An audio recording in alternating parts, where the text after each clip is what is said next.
Hey everybody. Okay, making a few videos today, this Sunday, because like I said, I'll probably be another week or so before I make any more videos. So, alright, I already talked about the K. Michelle thing on the last video, so if you haven't seen it, just go check that out. It should be uploaded already. But let's see what's going on in the news a little bit. You know, I like to get into the news sometimes what's going on. Lady Gaga, her dog walker last week, maybe a few days ago, was shot walking her dogs. The dogs got kidnapped. They done stole the dogs. So I'm reading an article about that first last week about when the dogs got kidnapped, and they just talking about the dogs, the breed of the dog, how upset Lady Gaga was, the situation surrounding the guy walking the dogs, and him being shot, and how the guys took the dogs and their description and everything. I mean, whole article about these dogs, and then at the last line of the article, because I'm reading it to see, is the guy okay? That's what I was really thinking. Like, is he okay? All the way down at the last of the article, it says, oh, he's in the hospital, expected to make a full recovery. Not even, like, barely, like, not even one sentence, not even two sentences. I said, well, you can clearly see, where their care lies, you know what I'm saying, with those dogs. Anyway, the dogs have been found, and Lady Gaga had put out a reward. She was gonna give $500,000 to anybody that could find her two dogs. So magically, the dogs were found, right? And they were brought to the police station by some woman that said she saw the dogs tied up in the middle of town somewhere. I forgot where this happened. This was in, where was she? I think she was somewhere out of the country. She's not in America. I think she was out of the country. But they were like, oh, she was just in the middle of town square or something and saw the dogs tied to some pole. So she took the dogs to the police station, and the police said, okay, we don't think, this was in the article, we don't think that she had anything to do with it, because she just came and left the dogs or whatever. We know she heard about the story in the news and the media. That's why she recognized the dogs, and that's why she brought the dogs to the thing. So that means she knew about the reward money too, because that was all in the same, it came out like that. So I'm sitting here thinking, like, the police don't want to do any investigation. Well, they're still investigating, trying to find the shooters. But just because she may not have been the shooter, she may be in cahoots with the shooter, just because the shooter may have been a male. Okay, you think he don't know no women? You think he ain't going to have this woman take these dogs down to the police station and say, oh, no, look, I found the dogs.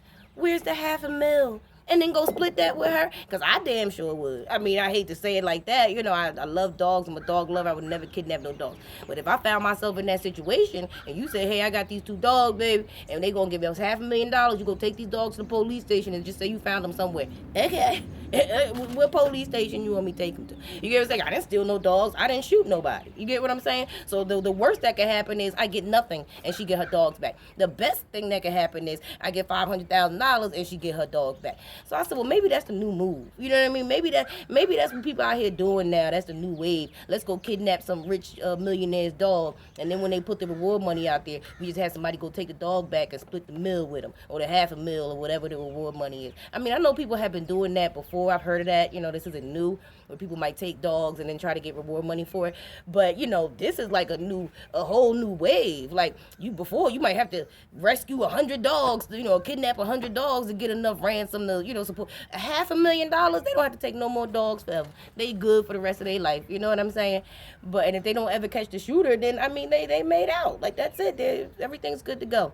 But I just thought that was silly. How the police were just like, oh well, we just think that she didn't have anything to do with it because of the way that she just dropped the dogs off at the police station like everything was okay. They contacted Lady Gaga. Lady Gaga said she would forward her the money, and case closed.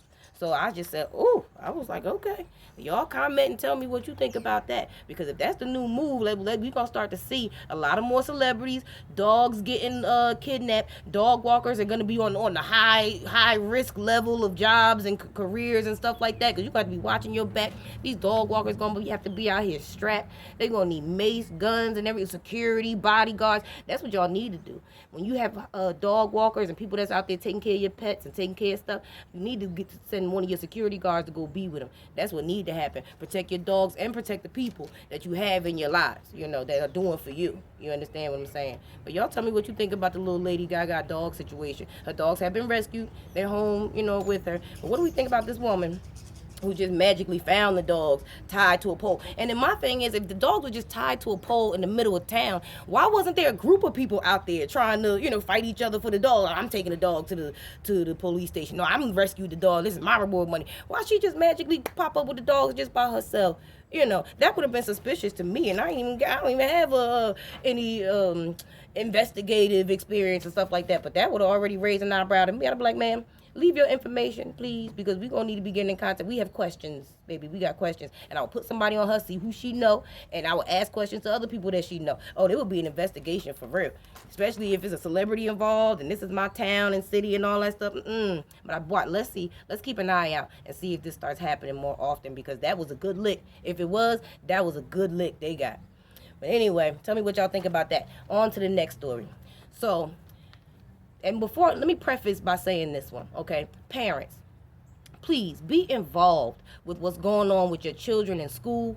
Be involved with people are teaching your children, okay? Because we send our kids to school, we think that these teachers are professionals and they never gonna teach our kids anything wrong or anything that they feel personally about. It's just a by the book curriculum what your kids are learning.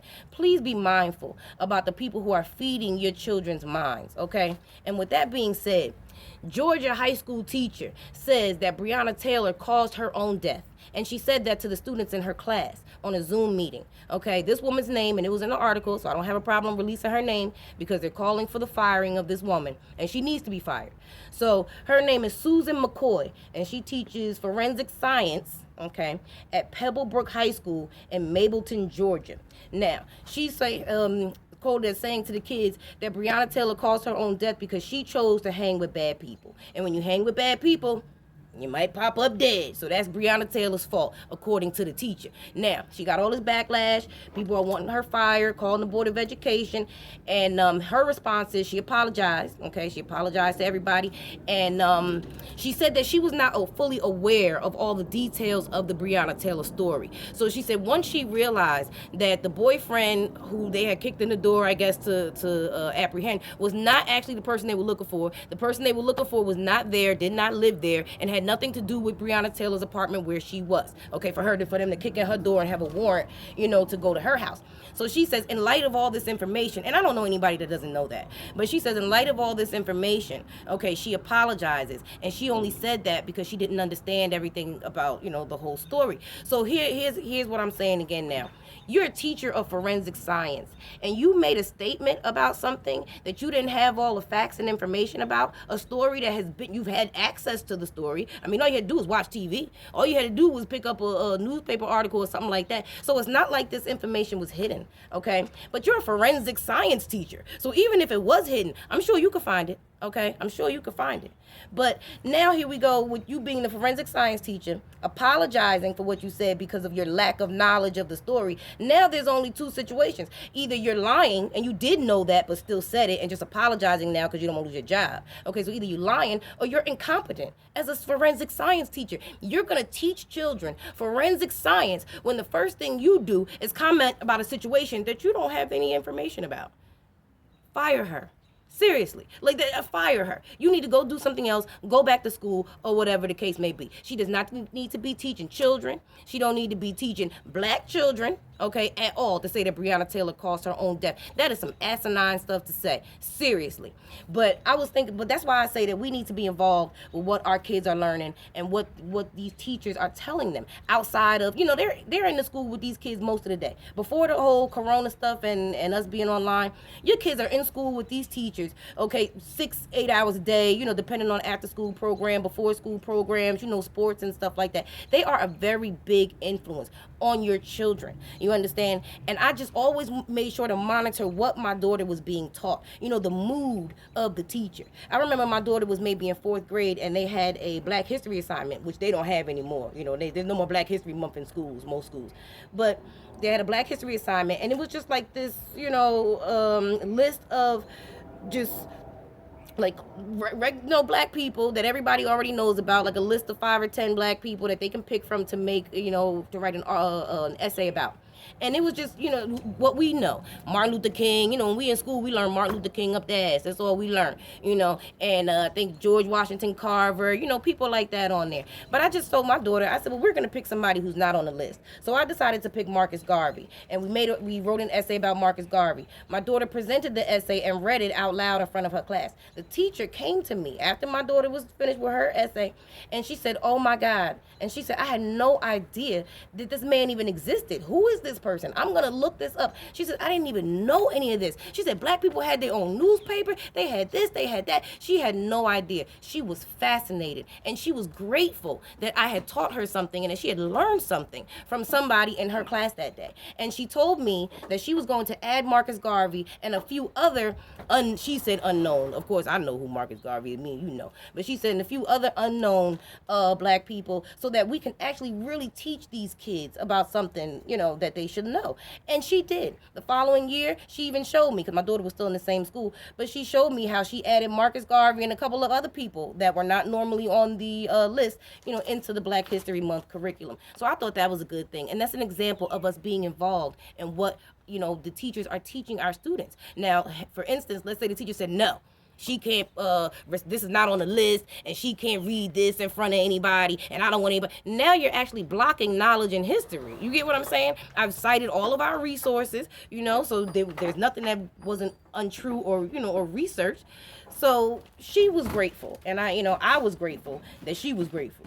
But there's a lot of things that people don't know because they're not taught. And that brings me to another thing I just want to say real quick before I go.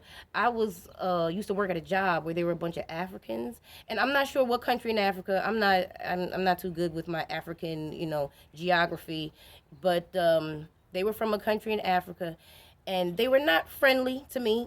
I was very friendly to them. I was, oh, hey, my people, hey. But whenever I would come around, it was just like, So one day I was at work, and sure enough, I came in, spoke to everybody, and they kind of just, So as I walked away and went to my desk, because they didn't have any problem talking about me in front of me. So she said, she leaned over to the other African girl. She said, look, you see her over there? She said, the American girl, the black girl. She said, guess what I just found out? She said, their parents and grandparents were slaves in this country. And the girl looked at, she said, what? And they were shocked. So when I heard that, I got back up and I walked back over to them, and I just let them know, well, my parents weren't slaves in this country, or my grandparents. I said my great-grandparents weren't even slaves. I said, now before that, maybe, I don't know, but I told them, I said, slavery technically ended in this country in 1865. I said, so that's 150 years or something ago. That's a long time. At the time, it was 2017. So I said, 1865 is when it ended. I said, there's nobody in my family alive that was a slave. I said, so yes, it's true what you're saying.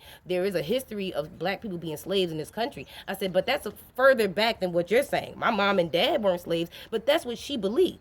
That's what she knew. So I asked her, how don't you know about this? I said, we supposedly came from Africa to come here when they took, people from Africa and came here and enslaved them. So y'all didn't learn about any type of American slavery in y'all history books in school? She said, no. She says, they don't teach us anything about that in school. She says, so we learn stuff about America. She says, but they don't say anything about slavery. She said the first time she heard that black people were slaves in America, she said she was in her 30s. So to me, that was crazy. But they don't know because they weren't taught. So I'm sitting here thinking to myself, in Africa, they don't teach them anything about black people being slaves in America. In America, they half-ass teach slavery, and what happened with the transatlantic slave trade and stuff like that. But they tell the furthest thing from the truth, the furthest. I think the last time I saw something, they said they were workers or, voluntary workers or something in some child's book or whatever. I mean, something very insulting, and untrue. So it just really made me think that, like, what, do we just pop up one day as, and here, like, they're trying to make it seem like we have no history. So if they're not teaching it over there, where our motherland, and they don't even know that we were slaves over here. And then over here, they're just kind of sugarcoating it a little bit, like, oh, they just did a little bit of work for us here and there. I said, how can you monitor what your children know? So if they're just going to tell our children lies anyway, I'd rather tell my child a lie and tell her, hey, baby, we was kings and queens back in 20 years ago. And I mean, if you're going to tell your children a lie, at least tell them a lie that will boost their self-esteem, that will make them think highly highly of themselves. Don't let these people lie to your children and tell them something that's untrue that make them feel less than and make them feel like they are not worthy of and make them feel like Breonna Taylor brought on her own death. That's ridiculous. Ridiculous. I don't want nobody lying to my child, period. But if somebody gonna lie to my child, let me lie to my child and let me tell my child that she's better than what she thinks, what you think she is. You understand? So I just wanted to say that. And parents, please, like I said, be mindful of what these teachers are teaching your children. Go through their school stuff. Ask them questions about what they talked about in school today. Don't just look at their homework assignments, because homework assignments are not going to tell you what the side conversation the teacher had with them, before she gave out their homework assignments. Talk to them. Ask them what their day was like. Let them tell you. And then when they do tell you, don't, just flip off, flip out and go and be mad and say, well, I'm going to get that teacher. Teach your child. Use that as a teaching experience at that moment to make sure whatever that teacher said does not embed inside your child's mind. Then when they go to sleep at night, you figure out what you're going to do to get that teacher out of your child's life. So again, just be mindful, okay? That's all I had to talk about. You guys, let me know what you think, comment, like, all that stuff. I'm glad I came on here and did my video. Like I said, it's been a little while, but I'm glad I got to get all that stuff out, Next time I come, I'll hopefully maybe have a couple other things to talk about. And hopefully maybe I can figure out this YouTube video stuff, because my stuff keep kicking me out and cutting off and everything. Maybe I got to clean up some of my space. I don't know. But anyway, y'all enjoy the rest of your Sunday. Hopefully I'll see you next week. Enjoy your week. Be busy and productive, okay? And see you next time. All right, bye.